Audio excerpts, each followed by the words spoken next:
Okay, now let's start going over some of the components here. On page 981, it says, what is an air separator and air scoop? It says air can cause corrosion in the system.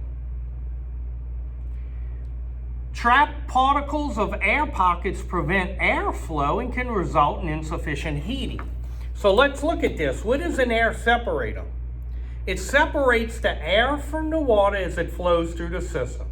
It is important to note that the air separator does not remove air from the system. The air separator simply separates the air from the water in the system.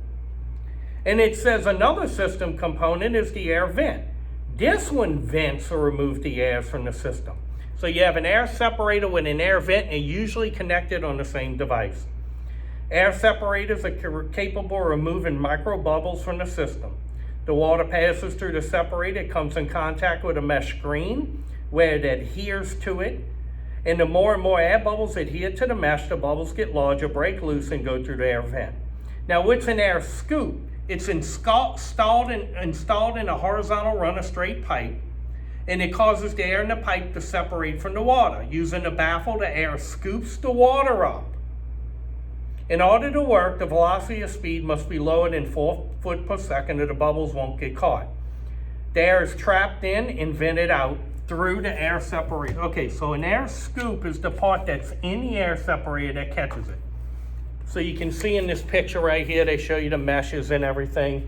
And over here, they show you how the air separator works. Okay, so the next one is called, right here, air separator. One of the biggest enemies of hot water hydronic heating is air. It separates the air. Directional air scoops separate and send it through. Remember, the air vent is what vents it out. All right, the air vent. All right. So next, let's talk about the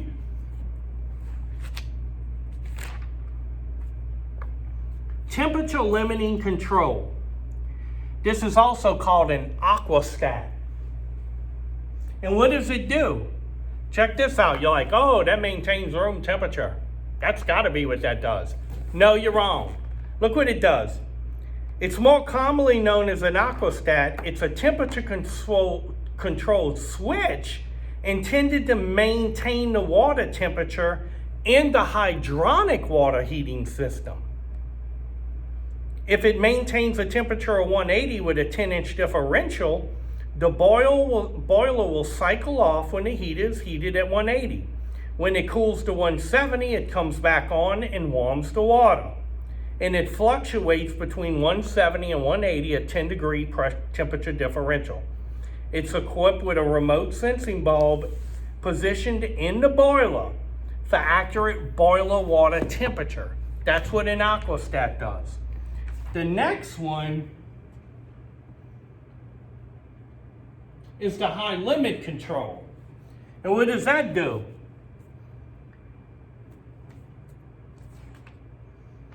It is like the aquastat. It opens and closes in response to water temperature of the boiler. It is a safety device, not a temperature control. It opens its contacts and de-energizes the source of the heat to the boiler when the temperature gets too high. Let's say you're set at a 180 degree boiler temperature. Well, you don't want this at 180. The aquastat's going to turn it off. You want the high limited set like at 200. Okay, if it gets too high. Now, what's a water regulating valve next? Which is also called a pressure reducing valve. Check this out.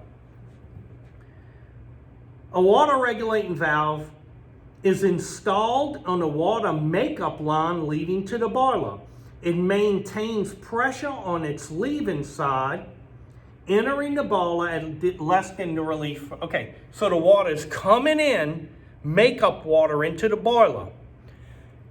So it's coming in on the outlet side. It maintains a pressure lower than the pressure relief valve in the boiler, so the water is regulated and the pressure is reduced in that valve to control and maintain the water pressure into it. Low pressure boilers typically have a relief valve of 30, so it's got to be less than that. What is a pressure relief valve? All right. The ASME says every hot water heater must have one. It's set to relieve at or below maximum allowable working pressure. So at 30 psig, it would discharge excessive water pressure created by expansion. It also releases excessive pressure if it's a runaway overfiring emergency. What is an overfire emergency? Good question. I like that. That means your flames from your furnace won't shut off. They're staying on too long. It's overfiring. That would cause the pressure to build up too high in your boiler, so the pressure relief valve goes off. Next, low water cutoff. That makes sense. It's responsible for de-energizing the system if the low water level gets too low. Next, what is a zone valve? It's a thermostatically controlled valve that controls water flow to various zones. It may be gear motored and operated, often manually, available in 2 and 3 port varieties. So if you turn the page right there, you can see that, okay? Those are the zones right there, the zone valves. Here's the water going to the 2 zones and it's set.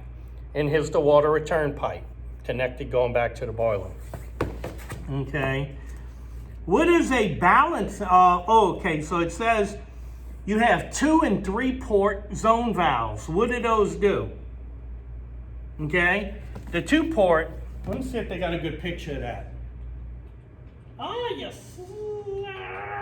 Okay. So if you look right here,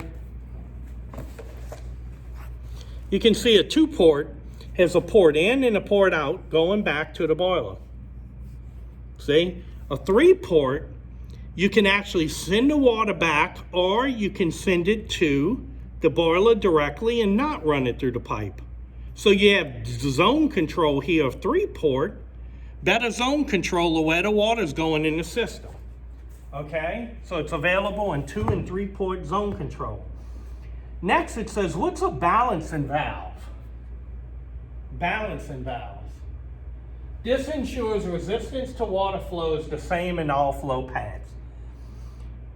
So, friction is caused by the resistance of water through the pipes. The flow rate is the number of gallons flowing per minute through the system. A system is considered to be in balance when the resistance of flow is through the whole path.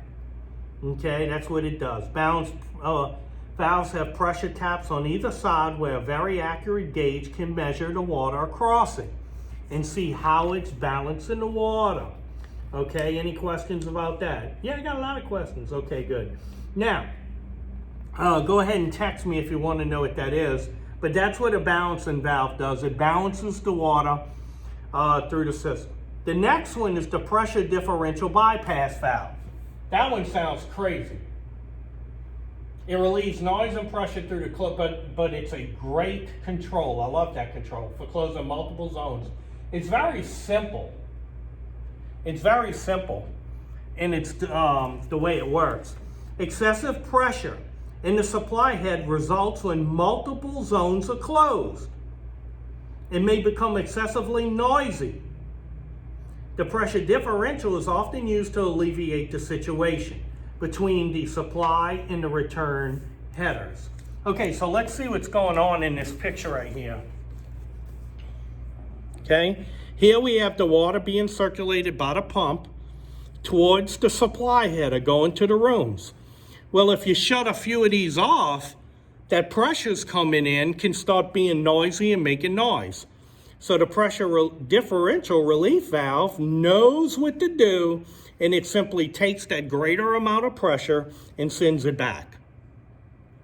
That's called the pressure differential bypass valve because it's bypassing the water from the closed zones from the header and sending it back. I told you it was simple to understand. It's no big deal right there. Next one is your outdoor reset control. And what does that do? Oh, well, you got a flow control valve that prevents water from flowing through the wrong heating loop. Um, Outdoor reset control senses outdoor ambient temperature and just adjusts the water temperature in the boiler. They state it right here a little clearer. It says, it senses the outside ambient temperature and adjusts the boiler temperature. Why?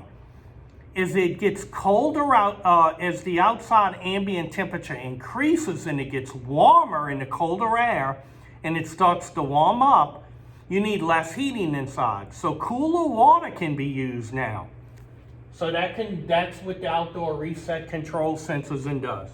The reset measures two temperatures, outside ambient and the temperature inside the boiler. That's going to be on your test and it's on your study guide. Now, what are thermostatic radiator valves? Those are for the radiator heaters. They have thermostats on them that controls the temperature at each radiator that's in your room, okay? Now, next they start doing gallons per minute for each one of those thin boards that's in the room or a house. So let's go ahead and do some of that math. If you go to 992, they talk about a series loop. And they talk about how you can take the BTUs per each unit and check out the gallons per minute. And there's a couple things it says here. When you have different terminal units going to different rooms and they're all on the same pipe water loop, look what it says. As they're piped in series with each other, each outlet emits heat to the room. The main drawback is that it's not possible to have individual control for each room because you can't cut it off to one room and cut it off to the rest. And of course, as each room's heated, you have less heat in the water going to the regular rooms. And they do math for that. The rest of it in your book, 994, the one pipe system, the diverter T's, all this is doing is showing you tons and tons of different piping configurations for each page. All right? Just different piping configurations for each page. And of course, it does the BTUs and all for each one. So if you need help with that, of course, I'll help you with that. But let's go ahead and do the math now for your gallons per minute.